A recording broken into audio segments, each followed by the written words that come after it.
ብፁዓን አበው ሊቃነ ጳጳሳት፣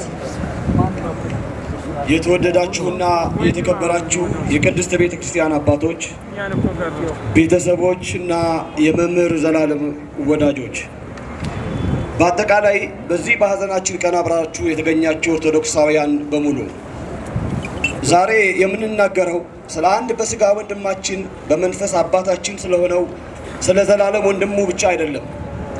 የምንናገረው ስለ ብዙዎች አባት፣ ስለ ድሆች ረዳትና ስለ ወንጌል ብርሃን ነው። መምህር ዘላለምን በሥጋ መለየታችን ለአንጀታችን እጅግ የሚከብድ ለቤተሰባችንም መሪር ሐዘን ቢሆንብንም እርሱ ግን አስቀድሞ በመልካም ሥራው በሰማይ ቤቱን ሰርቶ እንደነበር እናምናለን። ምንም እንኳን በሰውነታችን ብናዝንም የብፁዕ ወቅዱስ አባታችን አቡነ ማትያስ ፓትርያርክ ርዕሰ ሊቃነ ጳጳሳት ዘኢትዮጵያ ሊቀ ጳጳስ ዘአክሱም ወዕጨጌ ዘመንበረ ተክለ ሃይማኖት በብፁዕ አባቶቻችን ጸሎትና ትምህርት እንዲሁም በዚህ በመካከላችን ባላችሁትና አለንላችሁ በሚሉን የኢትዮጵያ ኦርቶዶክስ ተዋሕዶ ቤተክርስቲያን አማኞች ፍቅር ተጽናንተናል። እርሱ የሄደው ወደ ፈጠረው አምላክ ሁላችንም ወደማንቀርበት ሰማያዊ ስፍራው ነውና ለቅሷችን፣ ሐዘናችን የናፍቆትና የፍቅር እንጂ ተስፋ እንደሌላቸው አናዝንም። ሐዘናችን እጅግ በተስፋ የተሞላ ነው። ከዚህ ቀጥዬ የወንድሜን የመምህር ዘላለም ወንድሙን የወልደ ሰማያትን የሕይወት ታሪክ አቀርባለሁ። ውልደትና የልጅነት ዘመን። መምህር ዘላለም ወንድሙ ስመ ጥምቀቱ ወልደ ሰማያት ከአባታቸው ከአቶ ወንድሙ ተማምና ከእናታቸው ከወይዘሮ ትክክል ወርቅ ገብረየስ ነሐሴ 17 ቀን 1969 ዓ.ም በታሪካዊቷ ደብረ ሲና ከተማ ተወለደ። ገና በለጋነት የቤተ ክርስቲያንን ጠረን እየሳበ በዘመኑ አብዛኞቻችን እንወስድ የነበረውን የፊደል ቆጠራን ወይም የቄስ ትምህርቱን በየኔታ ታመነ እግር ስር ቁጭ ብሎ ተምሯል። የትምህርት ጉብዝና እና የቅንነት መገለጫ በትምህርቱ እጅግ ብሩህ የነበረው መምህር ዘላለም አንደኛ ነበር የሚወጣው። በተለይም በ6ኛና በ8ኛ ክፍል የሚኒስትሪ ፈተናዎች 100% በማምጣት አስደናቂ ውጤት አስመዝግቧል። የሚገርመው ግን ዕውቀቱ ለራሱ ብቻ አልነበር። ለሂሳብ ትምህርት የነበረው ልዩ ተሰጥኦ መምህራኑ በማይኖርበት ጊዜ እርሱ መምህር ሆኖ ጓደኞቹን ሁሉ ያስተምር ነበር። ይህ ሌሎችን የማብቃት መልካም ባህሪው ገና በልጅነቱ አብሮት ያደገ ጸጋው ነበር። የቅዱሳን በረከትና የመንፈሳዊ ብስለት ምንጭ መምህር ዘላለም ወንድሙ በዘመናዊ ትምህርቱ ውጤታማና አንደኛ ሆኖ እንዲወጣ ያደረገው ሚስጥር በሰበታ ከተማ በሚገኘው በታዋቂው ጌቴሴማኒ ቤተ ደናግል ጠባባት የእናቶች ገዳም ያገኘው የጸጋ በረከት ነው። ይህ ገዳም ለመምህር ዘላለም የእውቀቱ ብቻ ሳይሆን የቅድስናና የጥበብ ምንጭ ነበረ። የወንጌል ጡት የጠባባት ስፍራ መምህር ዘላለም ገና በልጅነቱ ከእኩዮቹ ተለይቶ በዚህ ገዳም ስር የወንጌል ትምህርቱን እየቀሰመ አድጓል። በቅዱሳት መጻሕፍትና በስብከተ ወንጌል ትምህርት አንደበቱ የረታ ሚስጥር የሚዘረዝርና ልብን የሚነካ አገልጋይ ሆኖ የወጣው በዚህ በቅዱሳን እናቶች ጸሎት በታጀበ ገዳም ውስጥ በነበረው ጥልቅ መንፈሳዊ ልምምድ ነው። የሁለት ዓለማት ጥበብ። መምህር ዘላለም በዘመናዊ ትምህርት ቤት የነበረውን ስኬት ከመንፈሳዊ ሕይወቱ ጋር እጅግ በሚያስደንቅ ሁኔታ አጣጥሞት ነበር። ከትምህርት ቤት መልስና በዓላትን ጠብቆ ወደ ገዳም በመሄድ ቅዱሳት መጻሕፍትን በመመርመር ያሳልፍ ነበር። ለብዙዎቻችን ከባድ የሆነውና የማይመረመረው መጽሐፍ ቅዱስ ለመምህር ዘላለም ግን እንደ ውዳሴ ማርያም በየዕለቱ የሚደገም በልቡ የተጻፈና በቃሉ የያዘው መዝሙሩ ነበር። ይህ የመጽሐፍ ቅዱስ ጥናቱና ጸሎቱ ነው በሰበታና በሄደበት ሁሉ አንደበቱ እንደ ማር የሚጣፍጥ ቃሉ እንደ ሰይፍ የሚቆርጥና እንደ ቅቤ የሚለሰልስ እንዲሆን ያደረገው። በዚህ ገዳም ውስጥ ያሳለፈው ጊዜ መምህር ዘላለምን ገና በልጅነቱ የበሰለ አድርጎታል። በጌቴሴማኒ ቤተ ደናግል ጠባባት በሰንበት ትምህርት ቤት ሲያገለግል ሲማርና ሲጸልይ የቆየው ዘላለም ለኢትዮጵያ ኦርቶዶክስ ተዋሕዶ ቤተክርስቲያን ብርቅዬ እንቁ ሆኖ የተበረከተው ከዚሁ እቶን ውስጥ ተኩሎ በመውጣቱ ነው። ይህ በልጅነት የቀሰመው የወንጌል ፍቅር ነው በኋላ ላይ እስከ አፋር በረሃ እስከ ደቡብ ኦሞ የጂንካ ጫካዎችና እስከ አሜሪካ በመላው አውሮፓና መካከለኛው ምስራቅ አድማሳት ድረስ ወንጌልን በኃይልና በሚስጥር እንዲያስተምር ጉልበት የሆነው ከአግሮ ኢንዱስትሪ ቴክኒካል እስከ ወንጌል አገልግሎት ዘላለም የከፍተኛ ሁለተኛ ደረጃ ትምህርቱን በሰበታ አጠቃላይ ሁለተኛ ደረጃ ትምህርት ቤት የተማረ ሲሆን ባገኘው የላቀ ውጤትም ወደ ወሊሶ አግሮ ቴክኒካል ስኩል በመግባት ከ1983 እስከ 1985 የ3 ዓመት የሙያ ትምህርት በመማር በኤሌክትሪሲቲ በዲፕሎማ ቢመረቅም የልቡ ጥሪ ግን የያዘው የሰውን ልጅ በወንጌል ኤሌክትሪክ ማብራት ነበር። በወሊሶ ቆይታው ከብፁዕ አቡነ ዲዮስቆሮስ የቀድሞ አባ ወልደ ትንሣኤ ግዛው እግር ስር ሆኖ በሰንበት ትምህርት ቤት አገልግሎቱን ጀመረ። የ12ኛ ክፍል ውጤቱ ለከፍተኛ ኮሌጅ ቢያበቃውም እርሱ ግን የእግዚአብሔር መንግሥት ትቀድማለች ብሎ ራሱን ለቤተ ክርስቲያን አገልግሎት አሳልፎ ሰጠ። ብፁዓን ሊቃነ ጳጳሳት፣ የገዳማት አድባራት አባቶች የሚሰጡትን ምስክርነት ሳያካትት ካከናወናቸው ዋና ዋና ስራዎች በጣም እጅግ በጣም ባጭሩ ደቡብ ኦሞ ገጠራማ ስፍራዎች መምህር ዘላለም ወንድሙ ስተ ጥምቀቱ ወልደ ሰማዕት የከተማ አገልጋይ ብቻ አልነበረም።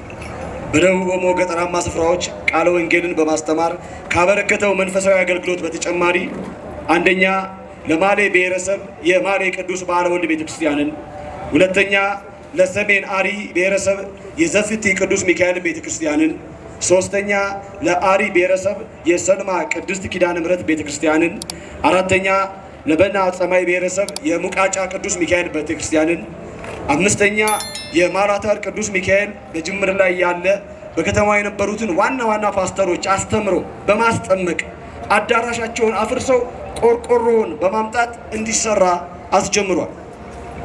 ጉሙዝ፣ ጋምቤላ፣ ጂንካ መምህር ዘላለም ወንድሙ ስመ ጥምቀቱ ወልደ ሰማዕት በ2003 ዓመተ ምህረት ከጠረፋማውና ከገጠሪቱ የሀገራችን ክፍሎች የተውጣጡ 38 ልዩ ቋንቋ ተናጋሪ ደቀ መዛሙርትን መልምሎ ከየሀገረ ስብከታቸው ማስረጃ ጽፎ በማስመጣት ሙሉ የስልጠና ወጪያቸውን በመሸፈን በጽርሐ ጽዮን የስልጠና ማዕከል እንዲማሩ በማድረግ ስልጠናቸውን ሲያጠናቅቁ የአገልግሎት ልብስና መጽሐፍ ቅዱስ ገዝቶ በመስጠት ወደ የመጡበት አካባቢ ተመልሰው በቋንቋቸው እንዲያገለግሉ አድርጓል።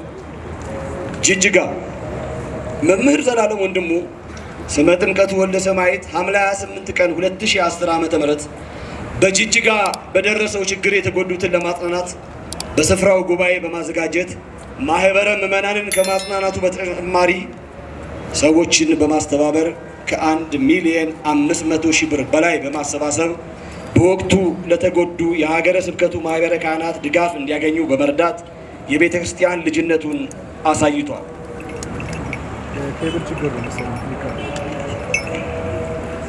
ሰበታ ቅዱስ ገብርኤል መምህር ዘላለም ወንድሙ ስመ ጥምቀቱ ወልደ ሰማዕት ለ57 አይነ ስውራን በተለያዩ ጊዜያት ድጋፍ ከማድረጉ በተጨማሪ ለዘለቄታቸው ራሳቸውን የሚችሉበትን ቦታ ለመግዛት እንቅስቃሴ አስጀምሯል።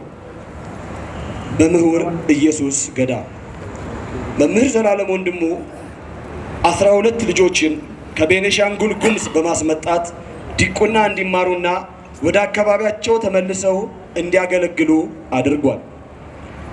በሰሜን ሸዋ ዞን በኤፍራታና ግድም ወረዳ በጦርነት ለተፈናቀሉና ለተጎዱ ለ2591 ሰዎች 3,000 ብር በጠቅላላው 7,773,000 ብር ድጋፍ አድርጓል።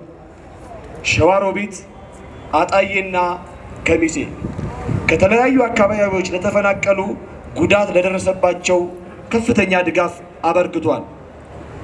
ደብረ ዘይት መምህር ዘላለም ወንድሙ ስመ ጥምቀቱ ወልደ ሰማዕት ከቢሾፍቱ ከተማ በቅርብ ከሚገኘውና የኢትዮጵያ አውሮፕላን ተከስክሶ ብዙ ሰው ባለቀበት ኤጀሬ ቦታ ላይ በአካል ተገኝቶ በማጽናናት የምስራቅ ሸዋ ሀገረ ስብከት ሊቀ ጳጳስ ብፁዕ አቡነ ጎርጎርዮስን በማስፈቀድ የተለያዩ ሰዎችን በማስተባበር የቅድስት ልደታ ቤተ ክርስቲያንን አስተክሎ ጥር 30 ቀን 2018 ዓመተ ምህረት በአካል በመገኘት ብፁዓን ሊቃነ ጳጳሳት ባሉበት አስመርቋል። ቡታጅራ በግጭት የተፈናቀሉትን ቦታው ድረስ ሄዶ በአካል በመገኘት በቃለ እግዚአብሔር ከማጽናናት በተጨማሪ የሚታወቅበትን መልካምነትና ድጋፍ አሳይቷል። ከስልጤ ዞን ከቅበት ከተማ በክርስትናቸው ምክንያት ከቤት ንብረታቸው ለተፈናቀሉ ለ288 ሰዎች 2,000 ብር በድምሩ 576,000 ብር ድጋፍ አድርጓል። አርሲ፣ ሻሸመኔ፣ ባሌ ቤተሰቦቻቸው ለተገደሉና ለተፈናቀሉ ክርስቲያኖች ሩዝ፣ ዱቄት፣ ዘይትና የማብሰያ ዕቃዎችን በማቅረብ መንፈሳዊ ኃላፊነታቸውን ተወጥቷል። አፋር በአፋር ክልል ለሚገኙ በዞን 5 ሰሙሮቢ ወረዳ ኩማሜ አካባቢ በጦርነት ለተፈናቀሉና ለተጎዱ ለ495 ሰዎች 3,000 ብር በጠቅላላው 1,485,000 ብር ድጋፍ አድርጓል።